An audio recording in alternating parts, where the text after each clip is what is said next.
Dah dengar ke suara saya? Alright, Encik Ashiful first. Second, mantap. Encik Badrul Amin, mantap. Alamak, tak suara Encik Ashiful. Okay, sekarang dah dengar ke suara saya? Alright. So, saya start balik. Assalamualaikum warahmatullahi wabarakatuh. Saya harap yang ada dalam live ni boleh pakat-pakat share kepada rakan-rakan yang lain. Tak kisahlah kepada family members korang ke, ataupun kawan-kawan korang ke, staff-staff yang lain. Okay, boleh pakat-pakat share.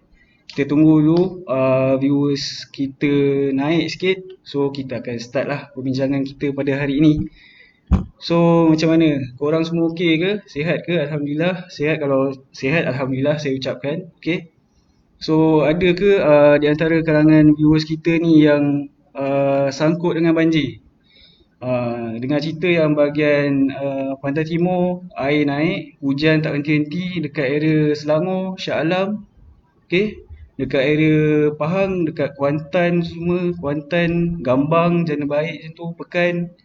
Ada ke viewer-viewer kita yang ada kat sana sangkut lagi ke, ataupun yang dah terkena musibah lah orang kata. Saya doakan yang terkena tu insyaAllah semoga diberikan kemudahan lah oleh Allah Subhanahu Wa Taala. Okay. So kita baca komen dulu. Banyak komen ni. Okay, Encik Ashiful, full layout stream dah lain. Alhamdulillah. Kita kena sentiasa update lah. Keep up to date. So daripada memula basic-basic je kita letak. So sekarang ni kita dah upgrade kita punya sistem live supaya bertambah menarik lah orang cakap. Encik Aizat Ali, saya dah sarapan. Alhamdulillah dah sarapan. Kejap lagi pukul 1 korang boleh pergi lunch lah. Okay. Alright. So saya nak tanya korang, hari ni agak-agak tajuk berkaitan dengan apa? Tajuk kita nak bincangkan lah, yang saya nak berbincang dengan korang. Viewers sekarang ada 14 orang. Okay. Cuba korang komen lah kat ruangan komen kat bawah tu. Kita borak-borak dulu. Okay, sementara nak tunggu viewer kita naik lagi. Cuba komen kat bawah, tajuk berkaitan dengan apa? So saya nak minta tolong lah, kalau yang belum share tu, share dulu kepada kenalan-kenalan korang yang lain.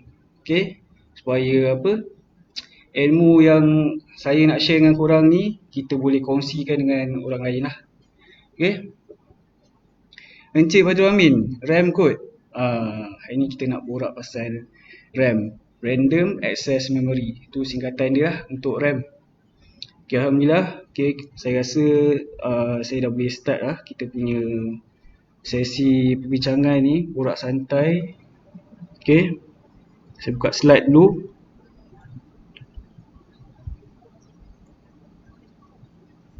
Nampak ke slide?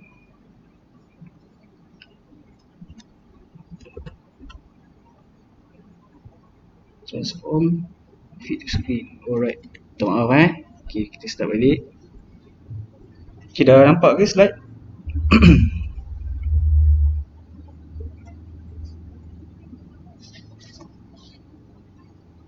Dah ada Ada? Alright, Cik Farah Syuhada nampak. Alhamdulillah nampak. Okay, so hari ni tajuk yang saya nak kongsikan dengan anda semua pada hari ni adalah apa fungsi RAM pada komputer. Okay, yang pertama kita go through dulu RAM. Seterusnya kita akan tengok pada ROM lah. So maksud untuk RAM adalah singkatan daripada Random Access Memory. So kalau tak ada RAM ni, korang punya PC ataupun laptop ataupun komputer korang memang tak boleh on lah kalau tak ada RAM ni. So RAM ni adalah merupakan komponen asas yang penting pada komputer macam saya cakap tadi lah. So benda ni adalah memori sementara yang menyimpan semua informasi yang paling latest lah dekat laptop korang. So daripada korang punya storage HDD, tak kisahlah kalau korang pakai HDD ke SSD. So daripada SSD tu dia orang proses pergi ke CPU, dan CPU akan membawa kepada RAM tersebut. So daripada RAM tu korang akan nampak daripada display interface dekat laptop korang. Okey, yang seterusnya RAM ni adalah tidak dapat menyimpan data secara permanen. So setiap kali laptop korang dimatikan, data tersebut korang tidak akan nampak. Bukan tidak nampak, data tersebut akan dihapuskan lah. So kalau korang boot up balik laptop korang, so itu adalah yang terbaru lah, information yang terbaru. Okay. So seterusnya kita akan go through kepada maksud ROM. ROM ni adalah read only memory, ROM. So data telah ditulis dan mempunyai program untuk bantu komputer anda untuk melakukan boot up. So benda ni dia tidak boleh diedit, hanya boleh dibaca saja. So ROM ni dapat pada data dia permanent, so dia tidak boleh diubah. So setiap kali korang boot up, dia takkan hilang lah. So itu adalah untuk ROM.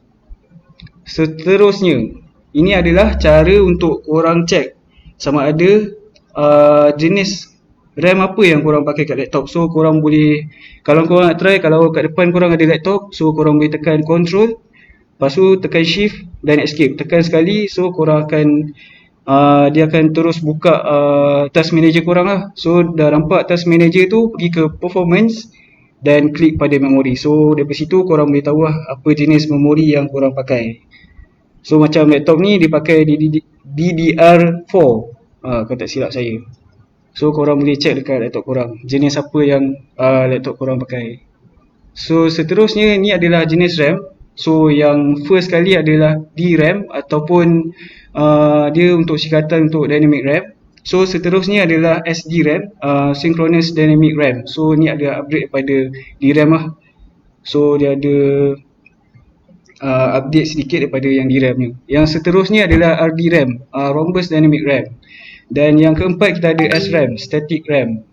Dan yang last kali kita ada EDORAM. So kalau korang nak tahu apa function RAM-RAM ni, korang boleh discover sendiri lah dekat browser korang.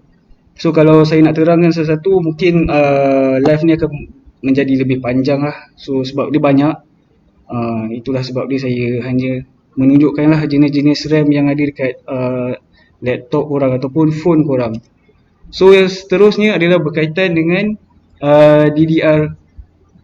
Maksud DDR ni adalah dia macam jenis RAM korang. So benda ni berkembang daripada semasa ke semasa. Yang macam korang nampak ni ada DDR2, maksudnya adalah generation yang kedua. DDR3 adalah generation yang ketiga dan DDR4 adalah generation yang keempat. So saya rasa sekarang berkemungkinan sekarang dah tercipta pun DDR5. So maksudnya benda ni lagi berkembang dan lagi laju lah. Macam korang nampak gambar dekat atas ni, dia ada, ini adalah RAM yang digunakan pada laptop. So untuk laptop dia ada jenis dia, macam contoh DDR3L ataupun DDR3 yang biasa. So yang korang nampak gambar dekat screen sekarang ni adalah untuk laptop. Kalau untuk desktop dia panjang sikit. Okay, saya baca komen kejap. Encik Ismail Danish, paling latest DDR4 ke? So far yang paling latest DDR4, generation yang keempat. So kelajuan RAM. So ini adalah contoh-contoh kelajuan RAM yang terdapat dekat laptop kita ataupun komputer kita lah. Yang first kali ada 1600 MHz. Lepas tu yang kedua kita ada 2666 MHz. Dan yang ketiga kita ada 3200 MHz. So untuk yang ni, ini untuk basic laptop je lah ataupun komputer, pakai yang kelajuan yang ni. So kalau korang nak tengok lagi, ada brand juga yang dia menunjukkan benda ni, speed ni dia ada lebih daripada 4000 MHz. So macam 3200 MHz ni bersamaan dengan 3.2 billion cycle per second. Let's say kalau speed RAM korang mempunyai speed yang ni 3200 MHz, it means laptop korang akan membuat kitaran sebanyak 3.2 billion cycle per saat. So dalam satu saat tu dia boleh membuat 3.2 billion cycle. So itu untuk speed. So yang kedua, okay. Jadi kalau korang mempunyai speed RAM yang tinggi, korang akan mendapat experience ataupun pengalaman menggunakan laptop korang dengan lebih pantas. Okay. Saya lupa nak cakap yang kalau korang mempunyai kapasiti RAM yang tinggi, seperti contoh 8GB RAM, semakin besar RAM tu, semakin banyaklah task yang korang boleh buat. So boleh jadi multitasking. Dia tidak akan lag lah. Okay. So yang ni saya akan tunjukkan dekat korang bagaimana RAM ni berfungsi. So bila kita start boot up laptop kita ataupun komputer korang, data tersebut ataupun OS kita, software tersebut akan disimpan dekat pemacu storan ataupun storage lah, kiranya macam hard disk korang, macam SDD. So data tersebut akan transfer dekat CPU, processor. So CPU akan transfer kepada RAM korang. So bila korang dah buat task korang, macam contoh korang buka Words korang, time tu korang nak edit apa, nak typing ke, so data tersebut akan pergi ke RAM, RAM akan pindah kepada CPU bawa kepada display korang. So macam tu RAM berfungsi, kalau korang dapat tengok kat sini. Okay, Encik Ashiful, laju betul. Makin besar RAM tu dengan speed dia, makin laju lah laptop korang. So korang akan mendapatkan experience yang lagi best lah menggunakan laptop tersebut. Encik Fazrul Amin, kalau untuk gaming agak-agak berapa GB RAM yang diperlukan?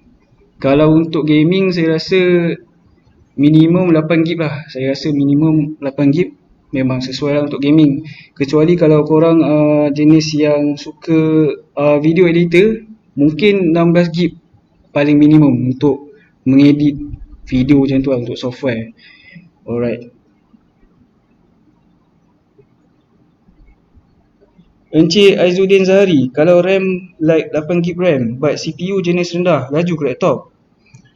Yang ni pun sebenarnya CPU memainkan peranan. So kalau setakat upgrade RAM je memang sebenarnya tak berbaloi pun.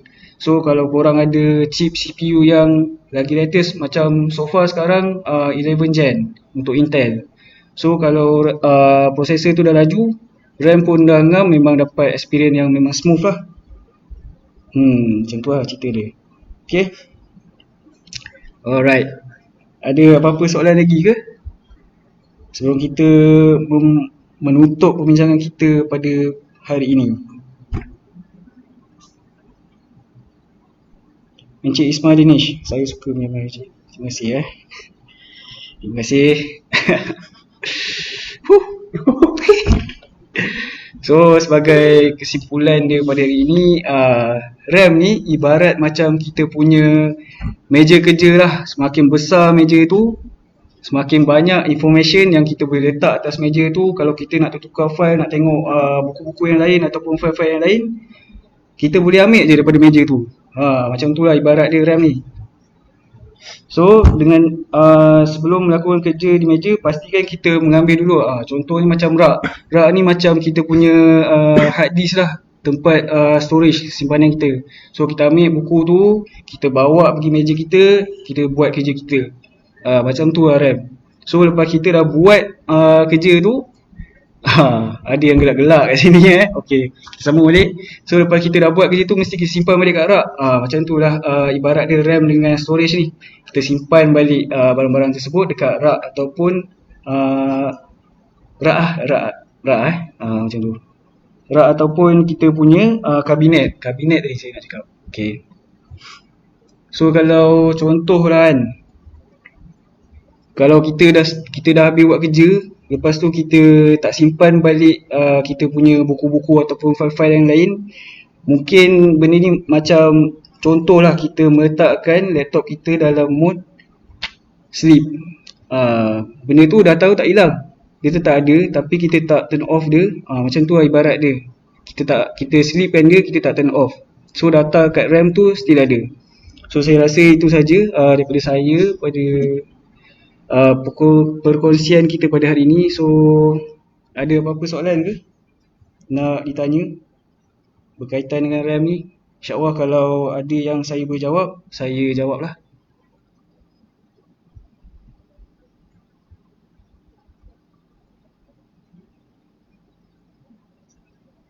Right, kita tunggu dulu.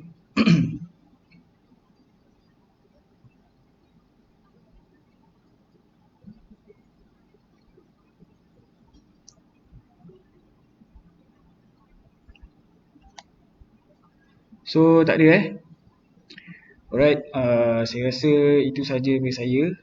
Sebelum tu saya lupa nak bagi tahu korang yang Amtis ada buat live.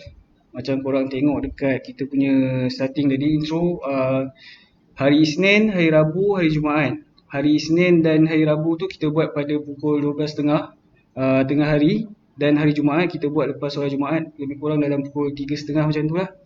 So kalau Encik Syahid Nizam, laptop and peralatan CPU mahal disebabkan keupayaan ataupun disebabkan dinama semata-mata.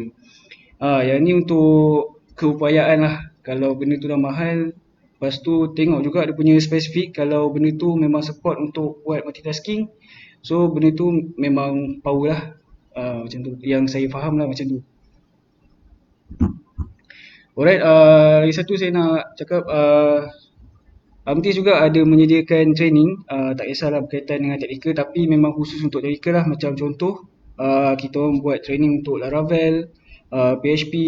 So kalau korang ada rasa berminat untuk membuat training, so korang boleh DM kita orang dekat Facebook Amtis Solution, ataupun dekat website korang boleh tengok-tengok dulu produk apa yang kita orang buat dekat Amtis ni, ataupun boleh terus PM kita orang ataupun call dekat nombor yang tertera 012 941 6001.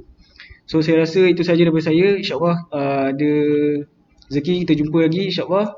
Nama saya Nabil Adwar bin Muhammad Fazil, speaker anda pada ini. Assalamualaikum warahmatullahi wabarakatuh.